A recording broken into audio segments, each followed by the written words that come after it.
안녕하세요. 날마다 기막힌 정오의 박정우 목사입니다. 벌써 한 주가 지나서 금요일입니다. 오늘 하루도 힘내시고 또 평안한 주말 되시기를 주님의 이름으로 기도합니다.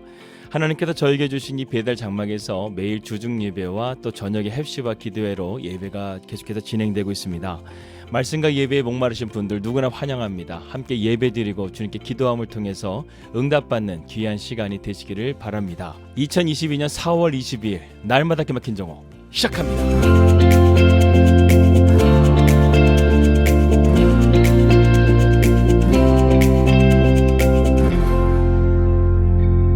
말씀 들어가도록 하겠습니다. 우리는 계속해서 기도회 시리즈의 말씀을 함께 살펴보고 있습니다. 성경에서 히브리서 11장은 믿음의 장이라고 우리가 알려져 있죠. 그만큼 믿음에 대한 놀라운 이야기를 핵심적으로 담고 있기 때문에 그렇습니다. 히브리 기자는 히브리서 11장의 서두에 이렇게 믿음을 정의하고 있습니다. 믿음은 바라는 것들이 실상이요 보이지 않는 것들의 증거니 선진들이 이로써 증거를 얻었느니라. 믿음으로 모든 세계가 하나님의 말씀으로 지어진 줄을 우리가 아나니 보이는 것은 나타난 것으로 말미암아 된 것이 아니니라. 이처럼 믿음이 무엇인지를 말씀한 후에 믿음의 사람들을 쭉 열거하게 되는데 이 명단이 참 중요합니다. 왜냐하면 이 믿음의 유산이 우리에게까지 이어지기 때문에 그렇습니다. 이 믿음의 계보에 가장 먼저 나오는 사람이 바로 아벨입니다. 하나님의 운행하시는 역사 속에서 가장 먼저 믿음의 사람으로 등장하는 이 아벨은 그만큼 중요하다는 의미를 가지고 있습니다. 그래서 히브리서 11장으로 본다면 우리의 믿음의 원조는 누굽니까? 예, 맞습니다. 바로 아벨입니다. 히브리서 11장은 이 아벨의 믿음에 대해서 이렇게 정의하고 있습니다. 믿음으로 아벨은 가인보다 더 나은 제사를 하나님께 드림으로써 의로운 자라 하시는 증거를 얻었으니 하나님이 그 예물에 대하여 증언하심이라. 그가 죽었으나 그 믿음으로써 지금도 말한다. 이렇게 말씀하고 있습니다. 여기서 그가 죽었으나 그 믿음으로써 지금도 말하느니라. 이 아벨의 믿음의 근거를 이렇게 설명하고 있습니다. 창세기 4장 10절 말씀 보게 되면 이르시되 내가 무엇을 하였느냐 내 아우의 핏소리가 땅에서부터 호소하느니라. 이렇게 말씀합니다. 하나님께서는 우리가 알듯 말듯한 표현으로 지금 사용하고 있습니다. 그런데 이 표현이 무엇인지를 보여주는 또 다른 말씀이 요한계시록에 기록되어져 있습니다. 요한계시록 6장에 보게 되면 마지막 때에 7인을 떼는 장면이 나오는데 인을 뗄 때마다 굉장한 이 재앙들이 나오는 것을 보게 됩니다. 그런데 5인을 떼었을 때 이 땅에 임하는 심판과 재앙 사이에 또 다른 스토리가 하나가 등장을 합니다. 요한계시록 6장 9절에서 10절입니다.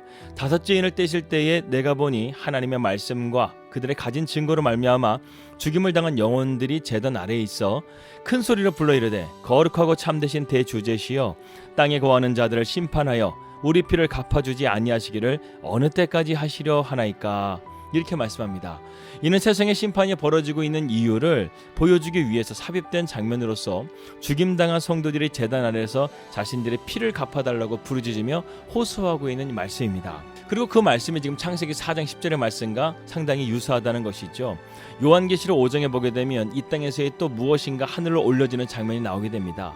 바로 성도들의 기도가 금대접에 올라가서 하나님의 제단 앞에 부어지게 된다는 장면이 나오게 됩니다. 이것이 무엇입니까? 성도들이 날마다 제단 앞에서 부르짖는 이 순교자들의 기도인 것이죠. 하나님은 우리의 기도를 들으신다는 것입니다. 간절한 기도, 부르짖는 기도, 눈물 섞인 기도, 이 기도를 하나님께서는 반드시 응답해 주신다는 것입니다. 이렇게 아벨은 그가 죽었지만 그 믿음으로써 지금도 말하고 있다고 성경은 지금 말씀하고 있습니다. 이 기도는 매우 강력한 기도라고 할 수 있습니다. 그렇다고 한다면 아벨의 믿음의 기도의 특징이 과연 무엇인가? 이것을 한번 몇 가지로 우리가 살펴보도록 하겠습니다. 첫 번째 아벨의 기도는요, 핍박받는 성도의 기도였다는 것입니다. 마태복음 23장 35절 말씀 보게 되면 의인 아벨의 피로부터 성전과 제단 사이에서 너희가 죽인 바가랴의 아들 사가랴의 피까지 땅 위에서 흘린 의로운 피가 다 너희에게로 돌아가리라. 이렇게 말씀하시면서 핍박받은 믿음의 사람들의 대표로 주님께서는 아벨을 꼽으셨습니다. 다시 말해서 참된 그리스도인으로서 올바른 신앙생활을 원한다고 한다면 우리의 삶 가운데 핍박은 피할 수가 없다라는 것이죠. 핍박은 여러 가지 형태로 가해지게 됩니다. 그중 우리가 가장 흔히 말하는 핍박은 세상에서 직접적으로 받는 경우입니다. 가정에서, 직장에서, 때로는 친구나 믿지 않는 사람들을 통해서 우리는 핍박을 받게 된다는 것이죠. 신앙생활을 하면서 어떤 상황이나 환경 속에서 겪는 어려움이 있다고 한다면 그것도 아마 핍박일 것입니다. 왜냐하면 어려움을 이용해서 마귀가 우리를 조롱하기 때문에 그렇죠. 질병이나 경제적인 문제 또는 자녀의 문제와 같은 어떤 갈등 앞에 있을 때는 마귀는 이 기회를 놓치지 않고 우리를 조롱하고 유혹한다는 것입니다. 너 믿는다고 하면서, 너 신앙이 있다고 하면서 이거 뭐 잘못된 거 아니야? 이렇게 우리를 찌른다는 것이죠. 우리를 넘어뜨리려고 한다는 것입니다. 이처럼 우리는 예수님의 제자로서 결단하는 그 순간부터 핍박받기 시작한다는 것입니다. 세상의 본성대로 살아가게 되면 참 쉽습니다. 그러나 그것이 하나님을 거스르는 것이 되어지게 되면 우리는 믿음으로써 갈등하게 되고 쉬운 길이 아니라 때로는 어려운 길을 걸어가면서 주님의 뜻을 이루는 삶으로 나아가게 된다는 것입니다. 두 번째로 아벨의 믿음의 특징은요, 그가 하나님께만 호소했다는 것입니다. 창세기 4장에 보게 되면 가인이 그의 동생 아벨을 돌로 쳐 죽이는 사건이 나오죠. 이것은 또한 인류 최초의 살인 사건입니다. 아벨이 잘못한 것은 하나도 없었습니다. 그런데 그 형의 시기심으로 그는 억울하게 죽임을 당하게 된 것이죠. 그는 이 억울한 죽임을 세상에 호소했다고 말하지 않습니다. 아벨이 그 가운데서 한 것은 하나밖에 없습니다. 그는 바로 그의 핏소리로 하나님께 호소했다는 것이죠. 아벨의 기도는 이것입니다. 하나님 아시지요? 하나님만 아시면 됩니다. 이렇게 기도했다는 것입니다. 그저 하나님에게만 호소하며 맡겨드린 기도였다는 것이죠. 이러한 기도가 때로는 답답해 보이고 또 무력해 보일 수도 있습니다. 하지만 여러분, 이것이 진짜 기도라는 거예요. 참된 성도는요, 이러한 기도를 통해서 강력한 기도의 응답을 받게 된다는 것입니다. 한 번은 제가 개인적인 일로 답답하고 속상한 마음에 하나님 앞에 호소하며 기도한 적이 있습니다. 부르짖으며 기도한 적이 있습니다. 기도를 했음에도 불구하고요, 잘 해결되지 않아서 하나님에게 조금 서운한 마음이 들기도 했습니다. 그래서 사람을 만나서 얘기를 하다가 지금 속상한 마음을 다 털어놓게 되었습니다. 그러면서 제가 한 가지를 깨달았습니다. 내가 지금 하나님께 구하지 않고 사람에게 동종을 구하고 있구나. 이것을 깨닫게 된 것이죠. 그러면서 또 한 가지 생각하게 된 것은, 내가 하나님께 기도하면서 사람에게 동종을 구한다? 내 기도가 얼마나 가벼운 것인가, 이런 생각을 하게 되었다는 것입니다. 여러분, 우리가 기도할 때요, 하나님께 기도했다고 한다면 그것을 믿고 신뢰하며 나가야지, 사람에게 동종을 구하며 나가게 된다면요, 우리의 기도는요, 가벼운 기도가 될 수밖에 없다는 것입니다. 그래서 예수님께서는요, 우리가 금식으로 기도할 때 그 금식하는 것을 드러내지 말고 오히려 머리에 기름을 바르고 안 하는 것처럼 티내지 말라고 우리에게 말씀하고 있습니다. 은밀한 중에 보시는 주님께서 다 알고 계신다는 것이죠. 그러한 주님께서 우리의 기도에 다 응답해 주신다는 것입니다. 그렇습니다. 아벨의 기도는 온전히 주님께 맡겨드리는 기도였다는 거예요. 우리도 그러한 기도를 본받기를 주님의 이름으로 기도합니다. 마지막으로 아벨의 기도는 하나님에게 바로 상달되는 기도였다는 것입니다. 우리가 정말 이러한 기도가 되면 얼마나 좋겠습니까? 그런데 대부분의 우리의 기도는 그렇지 못할 때가 너무나 많습니다. 그래서 답답할 때가 있죠. 아벨은 어떻게 이렇게 바로 상달되는 기도를 응답받았을까요? 가인은 아무도 모르게 동생을 빈돌로 데려가서 돌로 쳐 죽였습니다.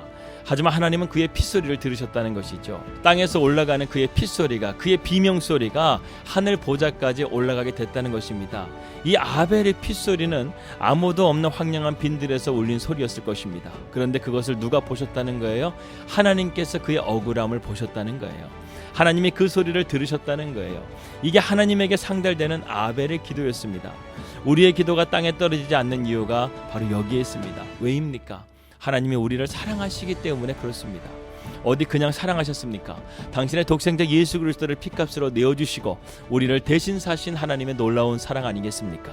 그러니 우리가 얼마나 귀한 자녀이겠습니까? 그럼 우리의 기도를 하나님께서 왜 듣지 않으시겠습니까? 그런데 많은 사람들이 기도에 대해서 확신을 갖지 못하고 있다는 거예요. 내 기도를 하나님이 들으실까? 이러한 생각을 하면서 기도한다는 것이 있죠. 이러한 기도는요, 응답이 없는 거예요. 이러한 기도는 믿음의 기도가 될 수 없다라는 것입니다. 우리가 이러한 의심이나 두려움이나 절망을 걷어내고 하나님을 온전하게 믿는 기도로서 나아가는 그 순간에 세상의 다른 모든 것들은 싹 사라지게 되고 내 이야기만 하나님께만 올라가게 될 줄을 믿습니다. 여러분, 기도할 때 너무나 거추장스럽게 기도하지 마세요. 간절하게 주여 한번 이렇게 부르짖어도, 간절하게 진실하게 우리가 부르짖어도 하나님은 우리의 기도를 응답해 주신다는 것입니다. 하나님은 그런 분이시라는 거예요. 아벨의 기도가 바로 그런 믿음의 기도였다는 것입니다. 다시 말해서 아벨의 기도에는 하나님과의 영적인 한 라인이 연결되어 있다는 거예요. 우리가 기도하면 하나님께서 반드시 들으신다는 이러한 기도의 한 라인을 잘 세워가시기를 바라겠습니다. 우리는 그러한 기도를 주님께 드리고 있는 것이죠. 오늘도 우리의 기도가 하늘에 연결되어져서 귀한 응답을 받을 수 있는 우리 사랑하는 날마다 기막힌 정원 식구들 될 수 있기를 주님의 이름으로 기도합니다. 기도하겠습니다. 하나님 아버지, 감사합니다. 오늘 우리가 아벨의 기도를 통해서 하나님께 응답받는 기도의 비결을 깨닫게 됩니다. 우리의 기도 가운데 거추장스러운 것들 다 걷어내게 하시고 주님을 간절하게 부르짖는 기도가 될 수 있도록 인도하여 주시옵소서. 주 예수 그리스도 이름으로 기도하였습니다. 아멘. 주여, 이렇게 한 번만 부르짖어도 주님께서 우리 기도 가운데 응답하여 주실 줄 믿습니다. 평안한 주말 되시고요. 저는 다음 주 월요일날 뵙도록 하겠습니다. 우리 믿음으로 승리합시다. 할렐루야.